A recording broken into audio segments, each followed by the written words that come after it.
علیکم ګرانو مینوالو، امید لرم چې تاسو ټول به روغ جوړ وئ او د ژوند په مزو کې به وئ.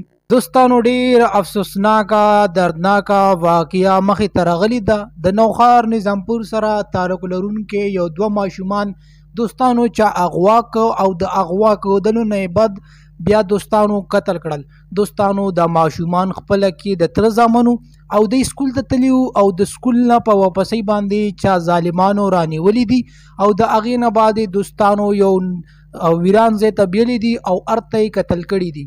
دوستانو د دې واقعي حقیقت څه دی او دوستانو د نظامپور پولیس د دې تحقیقاتو کې لګیا دی چې آیا دا دومره ظلم او ستم چا وکړو چې دوه ښایسته د فرشتو په شان ماشومان چا اغوا کړل او د هغې نه بعد قتل کړل.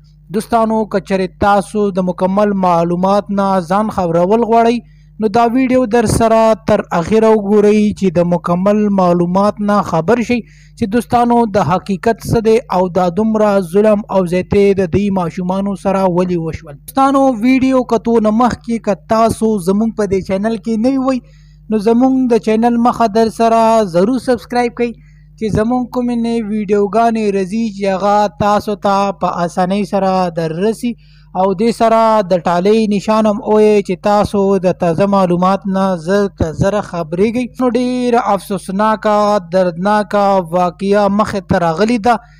د نوښار نظامپور سره تعلق لرونکي دوه ماشومان د تره زامن چا ظالمانو ډېر په بېدردۍ سره قتل کړل. دوستانو، د هغې د مور دا وینا وه چې دوی سهار سبای کې مونږ تیار کړل او سکول ته تلي وو. د سکول نه په واپسۍ باندې بیا د لاپته شوي وو. مونږ ورپسې سکول ته لاړل خو مونږ ته هغه چوکیدار دا خبره وکړه چې ماشومانو چوټي شوي دي او کور ته درغلي دي.